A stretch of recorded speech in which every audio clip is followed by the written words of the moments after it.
Hi, I'm Laura Allison, the Career Specialist from Anaclote High School. We're going to take the opportunity today to go over the overview of the Florida Bright Futures Scholarship Program. We'll use this as a chance to get some general information and have an understanding on the application process and what the expectation would be for a student who is planning to apply for or use the scholarship for their post-secondary options. Our session agenda will include some Bright Futures general information. It will outline what students will need to have in order to be eligible for certain awards, as well as the different award types that students could apply for, and some information on the evaluation timeline and the award notification. Just the general background needed so that a student would have an idea if this is something that would fit their post-secondary options. We'll also look at a little how-to quick on the home screen, how to navigate it, as well as a little bit of an overview of where to go to complete the two-step application process for Florida financial aid. The first thing we'll look at is the Bright Futures initial eligibility requirements.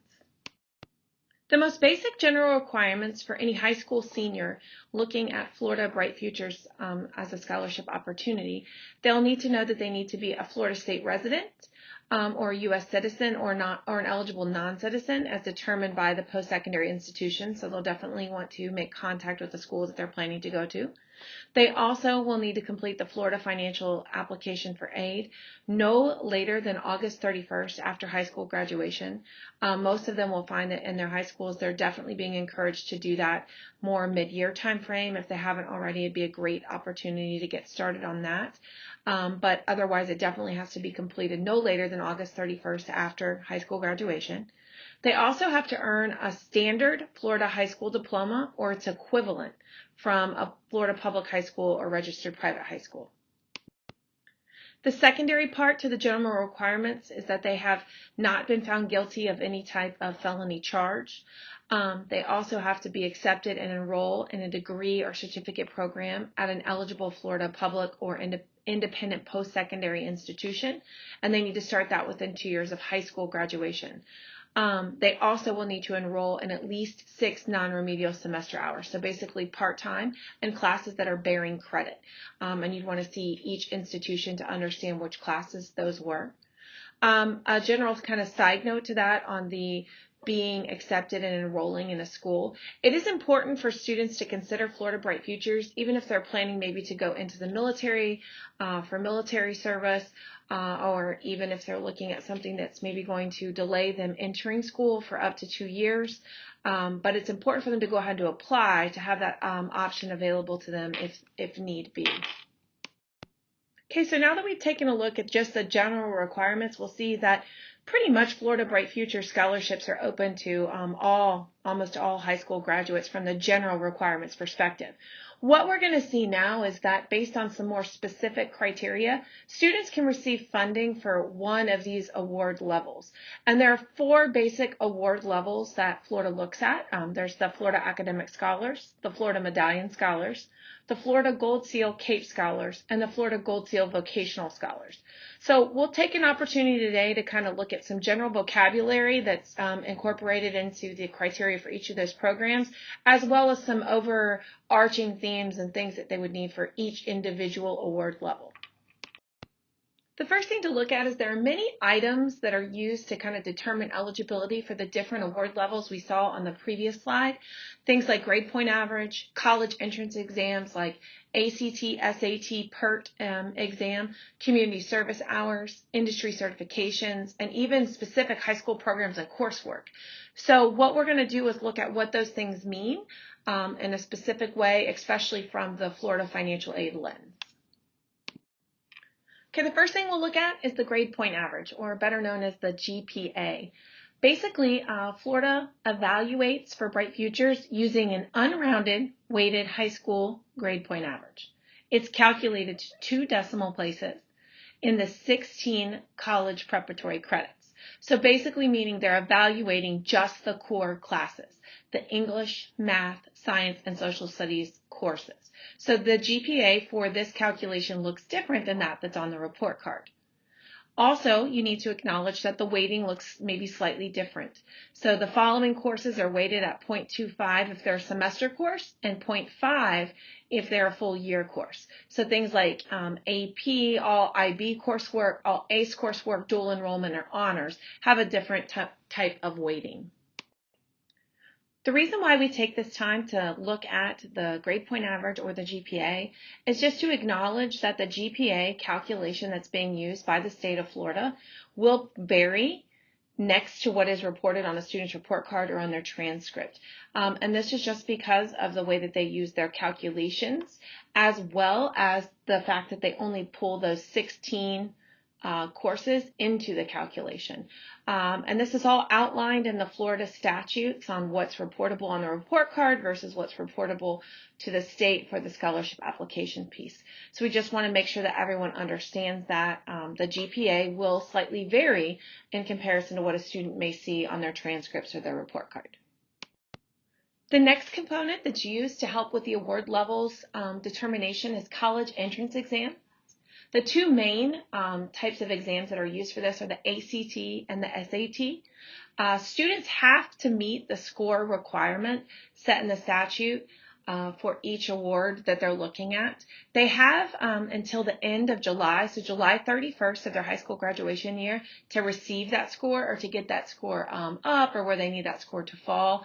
And that's when the cutoff is where they're set for the evaluation purposes.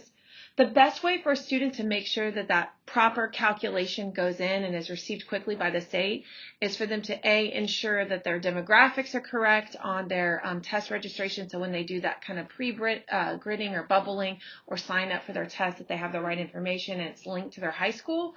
Or one of the best ways is to make sure they request all official test scores be sent to at least one of Florida State universities when registering. They can be anywhere from a large school or to their local community college, but it's very important that these scores be sent so that they can be evaluated by the state. Another factor for pretty much all of the award levels that needs to be taken into consideration is service hours or community service hours. Essentially, students are asked to complete varying levels of hours depending on the award that they're trying to receive. They have to complete these service hours during high school, and they have to be completed by high school graduation. So essentially, they have from the time that they're determined to be a 9th grade student up until the day of graduation to complete that number of hours. Each district school board and school will have a list of activities and a process for documentation of service hours. Here in Pasco County, students are recommended to reach out to their school counselors or their career specialist to find out about the documentation they need to fill out and look at some approved activities. And all total hours have to be reflected on the transcripts. So it is very important that students understand that they meet with someone, discuss what they plan to do for their community service hours, get the right paperwork so those hours can be documented properly, and then get that paperwork submitted back to their offices of either their career specialist or their school counselor in order to get those hours put on their transcripts. It is critically important that that documentation be followed to the appropriate measure for their campus. Okay, so now that we've taken a look at some of the general broad terms that are going to be looked at in all of the award levels, we're going to take a brief look at the two first award levels that were listed and probably the two most common that students hear about or talk about or colleges or universities ask students about their qualifications for, and that's the Florida Academic Scholars and the Florida Medallion Scholars. This chart is actually taken directly from the Bright Futures Handbook, but it gives students an idea of what the expectation is in order for them to receive the different scholarships. There are basically two levels. You can see one requires a little bit more on the weighted GPA, Bright Futures GPA, as well as the entrance exams and the community service hours. If you see clearly, it lists the 16 high school course credits. Remember, we talked about the 16 credits earlier that are used for GPA calculation. It lists them here as 4 Englishes, 4 math courses, 3 natural science courses, 3 social science, and 2 world language. Like I said earlier, it's core coursework that Florida is going to use to calculate that GPA, and they need to have either a 3.0 or 3.5 to qualify for each. It also outlines the college entrance exams on the SAT or the ACT on the chart. These are composite scores, or the main calculated score. So if you see the 29 is for the ACT, the 1330 there listed in the top box is for the SAT. The bottom box is the 25 composite for the ACT, and the 1210 is for the SAT. So these can be super scored, and it's important that students kind of get a better idea of what that means, but it's basically they can take the tests more than once and have their best scores forward to make that calculation. So these are the general composites that they need to be working for or towards to receive the scholarships. The last column is the community service hours. So students will need to have documented either 75 hours or 100 hours, depending on which level of scholarship they're trying to apply for. In general, our recommendation is all students work towards the 100 hours because it's critically important if a student's thinking that they are looking forward to any type of post-secondary opportunity that they are putting back and giving time into their community. And this would definitely be the one thing that you wouldn't want a student to not have met at the end of their graduation time. If they've worked so hard academically, it's just important that they use this opportunity to pace themselves. So maybe targeting 20 to 25 hours a year through some sort of a volunteering or community service event. And like I said, that all varies on your campus. So make sure that students reach out and have that conversation and dialogue with their school counselor or their career specialist. This chart just outlines some other ways to qualify. So basically, students who've demonstrated high academic merit through other recognition programs may be eligible for Bright Futures without having to meet one of the criteria requirements. So if you look here, a sample example of that would be maybe a student who's earning either their ACE or their IB diploma wouldn't have to meet the college entrance exam requirement, but they would just have to have the service hours in order to qualify for their specific award level. There's some other things listed here as well, the National Hispanic Scholars, as well as the National Merit Finalists and Scholars. So this is a chart to take a look at if those are things that you are enrolled in or working towards within your school to get a general idea. This, again, can all be found on the Florida Bright Futures website, and we'll talk about that a little later on how to access that. But just to give you an idea of other ways that students can qualify for the Florida Academic Scholars and the Florida Medallion Scholars programs. So next, we're going to take a look at some of the opportunities that students have to earn Bright Futures awards through the state based upon some of their vocational and industry certification requirements. The first is the Gold Seal CAPE Scholars Award. And basically, this is lining it that there are two major ways that students have the initial eligibility to receive this scholarship, and that's that they earn a minimum of 5 post-secondary credit hours through CAPE industry certifications, which articulate for college credit. This is important for students who are enrolled in CTE programs on their campuses or are potentially taking some dual enrollment courses that offer industry certifications to be looking at and to meet with their career specialist or the head of their CTE program that they're in to understand which of these certifications equate to this. They should also have a progression chart that they can look at on each campus for their CTE program. That will help them understand if this is something that they're currently enrolled in or if this is something that's an opportunity available for them on their high school campus. Also, they would need to complete 30 community service hours. Again, this all kind of connects back to industry certification. An example of an industry certification would be if a student receives their Microsoft Office Specialist Certificate, meaning that they had taken a class either through their campus or in college where they earned that industry certification. Those certifications can be translated for college credit. So this scholarship just requires that students meet certain eligibility through receiving credit for passing those industry certification tests. One of the great things about the vocational scholarships available through Florida Bright Futures, including the Gold Seal CAPE Scholars, is that they can be funded for students who are in any kind of career education program or certificate program. This would be anything from like Marchman Technical College to Pasco Hernando or SPC, in some of those schools that have the 2-year entry to the workforce programs. But in this case with the Gold Seal CAPE Scholars, it's not just limiting to that. It's just saying that a student can use this with an associate in science degree, and then they could also articulate it into a Bachelor of Science degree with some different requirements along the way and meeting certain standards. So it's important, if this is a scholarship that you are awarded, you're looking at, you understand the things that you need to do to maintain eligibility and to transfer that into different levels of programming, so maybe from your associates to your bachelor's. So again, when we talk about that Bright Futures handbook a little later, make sure that you earmark that and put that on your web browser so you can go back and look at those requirements as you're working through your degree program. This next award level opportunity is called the Gold Seal Vocational Scholars, or the GSV Award. This is basically based upon a student completing 3 years of a career and technical education program, or as you've heard me say, a CTE program on their campus. They basically have to have 3 full credits in a single program, so it has to be all aligned and sequential. They also have to achieve a required weighted minimum GPA of a 3.0 in their non-elective high school courses, so kind of going back to that core coursework. Not the same 16 credits, but just core courses. They also have to achieve the required minimum 3.5 unweighted GPA in their career education courses. So in those CTE courses, they need a 3.5 unweighted GPA.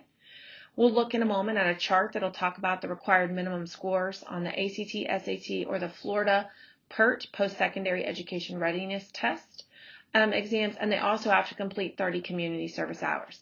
This is a great opportunity for a student who is involved in a CTE program on their campus and who's really enjoying the opportunity available in that career and technical education. This chart outlines the current minimum score requirements for the Gold Seal Vocational Scholars Awards. If you look, there's a breakdown for the ACT for reading, English, and math, for SAT, critical reading and math. So these are more of like the subtest aligned scores rather than the composites that were listed earlier. And then there's different dates for SAT prior to March 1st of 2016, and then after, and then PERT. This scholarship is the only one that you can receive through PERT testing. So this is pretty nice because this is offered frequently at community colleges and something that's very easily accessible to students to have the opportunity to go in and test on. So if you look, there's a reading, writing, and a mathematics score for that, which definitely differentiates it from the other award levels. The Gold Seal Vocational Scholarship can only be used at post-secondary institutions that offer specific programs. So like an applied technology degree, a technical education program, so that's like an associate applied science or associate of science, or a career education certificate program. Some great local institutions that accept this the scholarship and have many students going there that use that would be Marchman Technical, as well as Pasco Hernando State College. If you're looking at other institutions, just make sure that you reach out to them to see how this can be translated or equated to their campus, or if this is something that they are able to honor. Okay, now that we've had the opportunity to look at some of those award levels and kind of the general program requirements and information related to Bright Futures, we're going to look at how the evaluation process works and how students are awarded and notified of their awards. The first thing to understand is there are 2 general evaluation periods for the Florida Bright Futures Awards. The first is considered the early evaluation, and the second is the final evaluation, and we'll look more specifically at those in just a moment.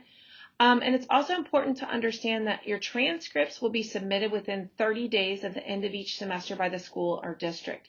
So meaning our school district sends out the transcripts for the students who have applied for the scholarships kind of digitally, electronically, so that you can be evaluated 30 days at the end of each semester beginning your senior year, so that you have the opportunity to receive the scholarships that you might be eligible for.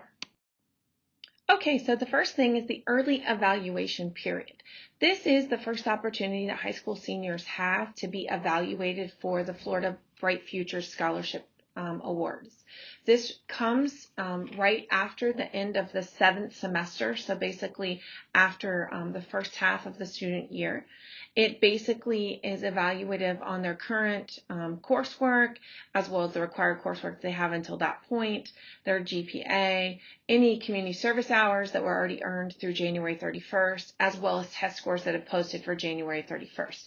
So students can be awarded their scholarships as quickly as basically early into that calendar year, or basically halfway through their senior year.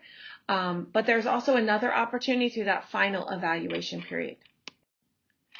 Okay, the final evaluation is the last opportunity a student has to be evaluated for that after graduation. And it comes after the graduation point, or a student has earned their standard diploma. And it takes into consideration every test that's been taken through July 31st. It also takes into consideration that any service hours that were completed through that point, as well as their coursework and the GPA that they need in order to receive the scholarship. So the question that many people have is, how do we get evaluated for this, or how do we find out if we're eligible? And we're going to look at the way that students need to apply for this opportunity through Bright Futures, as well as where they will go to receive their eligibility information. The key thing to know is that students will be notified their eligibility through their kind of portal, their student account there. They'll post an official award eligibility or ineligibility there after those 2 evaluation periods, so students know if they've received which award level and where they are in the process.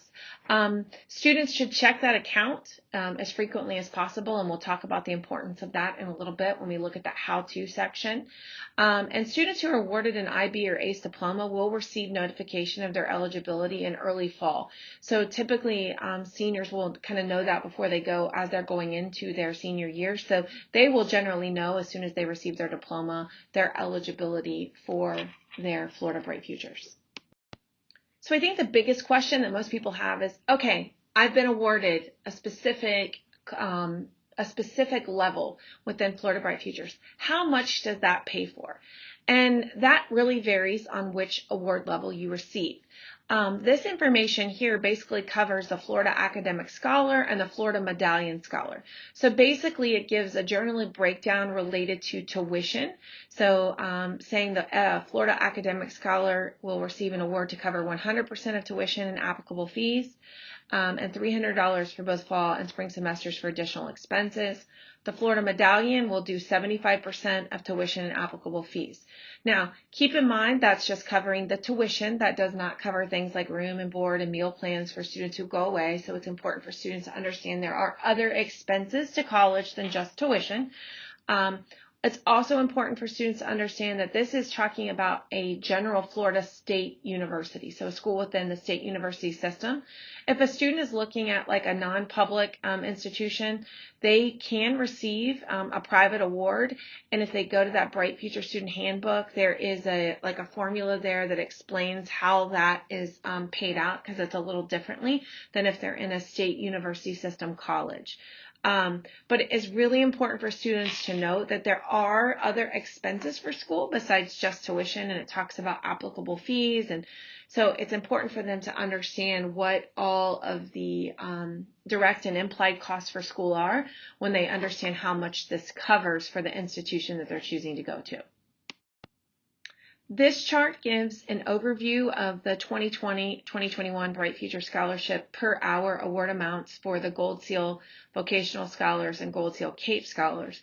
And this has to do with the type of program that they're in. If you see, it's broke down and it's based on a credit hour or clock hour award. It is really, again, important that students reach out to the institutions that they're choosing to go to and ask them how Bright Futures equates and with the different awards they have on their program. The financial aid offices at the schools and the universities that they're looking at going to or applying to will have a great breakdown and explain to them how much it covers towards their particular program. Again, I cannot express the importance of students understanding how to locate, where to go to get that Florida Student Financial Aid information in that Bright Futures Handbook. Chapter 2 gives a great breakdown of the money and the awards, so students are well armed with the information they need. as they are transitioning into post-secondary education. Okay, now that we've discussed kind of award amounts and given kind of a general overview of, again, how that's evaluated and how students find out if they're eligible, we're going to take a look at the Bright Futures home screen and kind of see where students need to be familiar with, and even parents, so you can kind of understand where you would go to get more information. This presentation today is meant just to be kind of a general overview and point you in the right direction. So this is an opportunity for you to kind of get an idea of where to go to tap into those digital resources and a little bit more how to. Okay, if you go to the Florida Financial Aid website, this is what the general screen looks like when you come to it, and it's basically Florida Student Scholarship and Grant Programs. If you look on the right side, it lists a lot of information about different programs and assistance opportunities in Florida, and we'll talk a little bit about those more specifically in a moment, but it also lists for students eligible institutions. It lists how they need to work through the first-time application process. You'll see the two boxes that are highlighted there, the login and the Bright Futures Scholarship, since today we're really talking about Bright Futures eligibility, and then showing where students will go to log in to get their information and their eligibility and track their application process. These are two of the kind of important critical parts to our presentation today. If students click on the previous page where it said Florida Bright Future Scholarship, it will take them to this page. This page is critically important for students to go through, to walk through, and understand.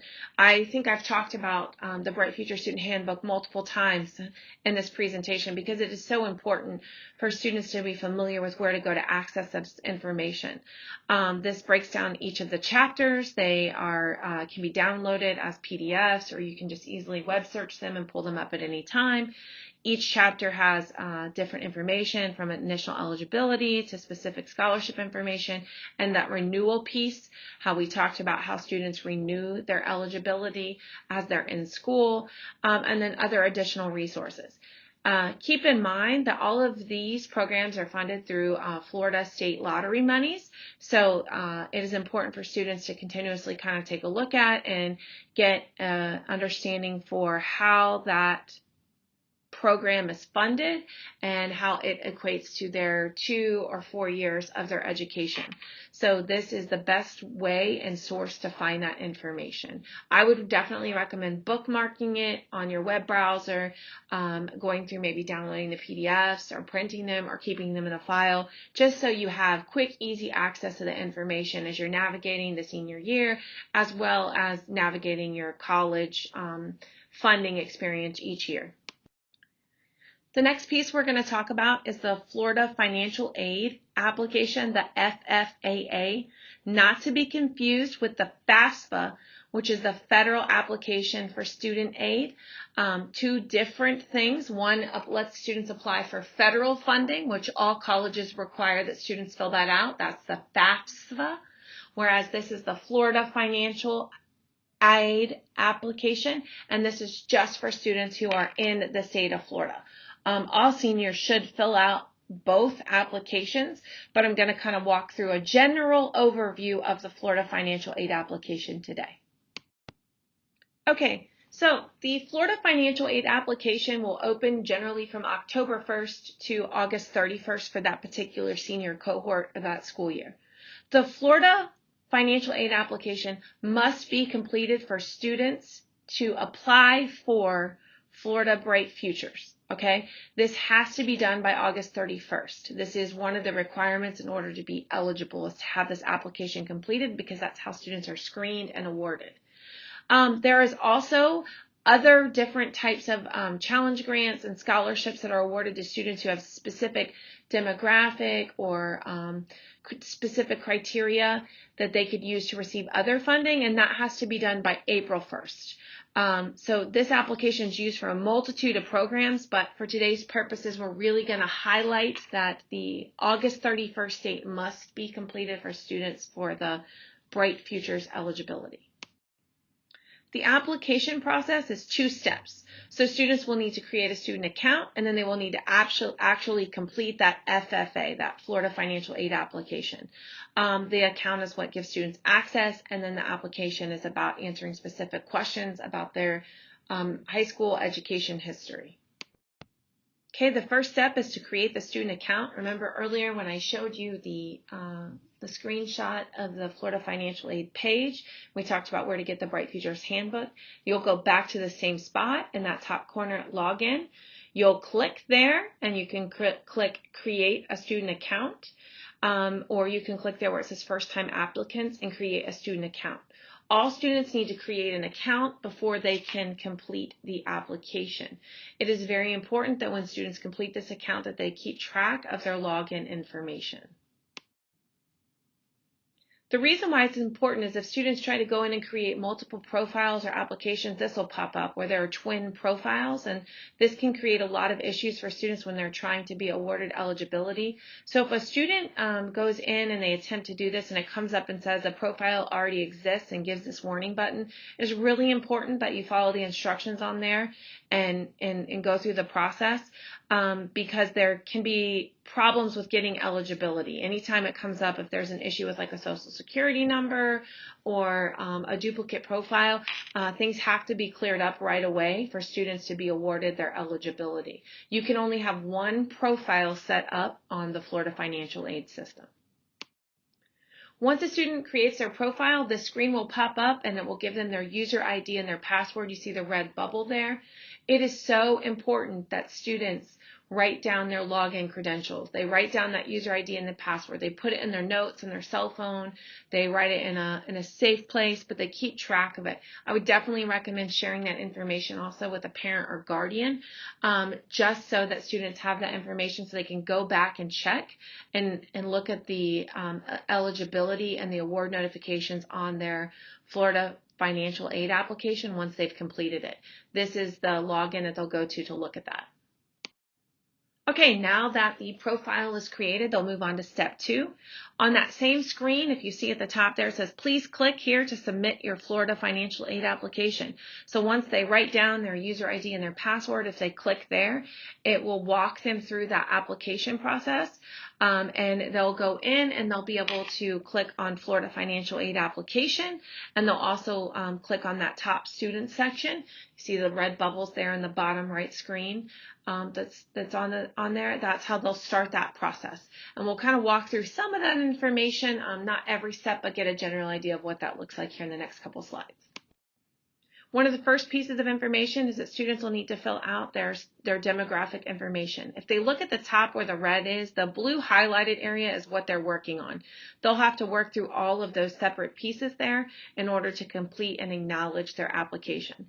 But the demographic information is just their general information. So like this year for the students, they would put June 2nd of 2001 as their high school graduation date. They would also go through and list their contact information. It's important to have this information up to date and accurate because, again, this is how we're awarded and we receive notification of what our eligibility looks like. This continues on beyond the contact information. It goes on to more specific questions about other demographics. This is important that students fill out because this, if you select yes to some of these, it can lead you to other scholarships and grants that are offered specifically from the state, having to do with different groups that maybe you identify with or that you're affiliated with. So students need to make sure that they talk to maybe a parent or guardian prior to filling this out so they understand if any of this criteria would meet their family or their particular situation. The next piece is the academic background. So this is where students will go in and enter in the information about high school, where they're going, their experience there. If you see there are different check boxes in where they're planning to go to school, and they'll just need to take their time and work through each of these boxes and then submit that information as well. The next screen that comes up will be for students who would be able to apply for the scholarship for children and spouses of deceased or disabled veterans. This is something that a student would want to speak to their family members about, again, going back to some of that identifying information from earlier. And if they don't, if this doesn't pertain to them, then they would need to go through the boxes accordingly and check how that would be. Making sure that with each next that they click, that anything that's identified in like red that needs to be highlighted is taken care of. This again is just for a specific group of students. So not all the students would need to, will need to or be eligible for this, but this is something that will come up on everyone's application. This also, the Jose Marte Scholarship Challenge Grant. This is another, again, specific criteria that is for targeting a certain group of students. So students just need to go through all of these boxes and fill them out accordingly, and to move on to the next section. This also is the Rosewood Family Scholarship. This has to do with a specific group of people who live in Florida who were affected by the Rosewood incident during the 1920s. Students should definitely reach out to family members to find out if this is something that they're affected by, but this is not going to be for every student. So a student will be able just to go through, check the no box, and move forward if this does not apply to them. And this also is the last one that's for specific criteria, is where you're required to enter in specific information in order to receive the Florida Farm Worker Student Scholarship. Again, this is not for all students, it's just for students who are within a certain targeted population. So students will just be able to toggle through this if this is not something that applies to them. And then we come to the last page, and this is where you submit and acknowledge. Again, if you see the blue box at the top is highlighted around that, you have to make sure that you submit that application. So that's why we tell students just to toggle through each page, click the criteria that applies to them, clicking next to work their way through till they get to this last page. By clicking that submit button at the bottom, you're basically sending it through. You only need to click it one time. And this is what we'll go through based on your login credentials for you to be screened for eligibility. This can be completed. Again, they open up on October 1st, so students can complete this even if they know they haven't met all the eligibility requirements, just to have everything on file for those 2 evaluation periods. It's important that students make sure they click the submit button. In order to know that you've actually successfully submitted, you'll see this little box that says success, and so it's a great opportunity at that moment to celebrate that you're one step further on your way in receiving some scholarship potential, as well as being in that process to make plans for your post-secondary opportunities. Once the application is submitted, the results will generate here, and this is where students will be able to see their program eligibility. This is also where if they needed to update, for some reason, their Florida Financial Aid application, they could go in here and there would be an update button, updating the student application. This is also where they'll see like maybe why they would be ineligible for a specific program or what programs they've received awards for. Students should periodically check into that results page just to track their information as they're kind of working through their senior year, and once they submit that application and that initial evaluation, early evaluation period has taken place. This is just a great screen to kind of walk through the general overview of state programs' initial eligibility for high school students in their senior year. It goes month by month by telling them like kind of what the deadlines look like, but basically showing that Bright Futures receives early evaluation transcripts for seniors in February. In March, that's when you'll be able to see that first results posted. And then you would be able to check the status of your award online. It walks through when you need to apply for those specific, maybe targeted populations or demographic group applications, and for the grants and scholarships. It is a great visual. I recommend that students screenshot this, parents screenshot this as you're working through the senior year, just to know what to check in with every month when it comes to Bright Futures. And it's a great opportunity for you to see if you're not a senior, or if you are a senior, it's still not too late to apply. It's something for every student, just to have an idea of what that Florida process looks like. This is perhaps one of the most important pages of the presentation today, and that it gives you information and places to go to receive help with that Florida financial aid application. Everything you see on the right is going to be direct help for that application. So maybe if you're having technical difficulties, maybe if you have a twin profile, that is your point of contacts of ways to reach out to people who work in customer service there to get your questions answered. Because that's all ran by an agency through the state. That's not something that we run here within the county or our local schools. So if you're having technical issues, that's who you need to reach out to. If you need support on your campus, see your career specialist and school counselor. They're the ones that can answer questions maybe about how your GPA has been calculated, or they can answer questions about what courses you've taken or courses that you would need to take, and kind of help you with more of that general information and eligibility. But when it comes to the technical aspect of the student profile and the application, it's important that students contact those state level offices to receive that assistance. So this is a great slide, again, maybe to take a picture of, to kind of hold on to for later when you're working through that process if you have questions. But using your campus support just to understand what the Bright Futures looks like and how it equates to your particular campus and situation, because your career specialist and school counselor have a better idea of what opportunities are accessible on your campuses to help guide you in that conversation, whereas the state is going to be more helpful in how to fill out that application or any technical issues you might be having to work through that process. I just want to take a moment to thank everyone for sticking through my presentation here and getting a good idea of that general overview process for Florida Bright Futures and financial aid. But I want to do a special thank you to Ann Donnellan. She's the career specialist at Gulf High School. She has been so gracious to let me use her actual Bright Futures presentation and adding kind of the audio piece to it and fine-tuning it tonight for our College and Career Fair event. She has also got all of her information from the FLDOE website, so that is the primary source for all of this. So feel free to look any of this up there. This is just kind of a compilation of the highlights and the big points. Again, making sure that you're going back to that handbook for any questions that you might have more intensely.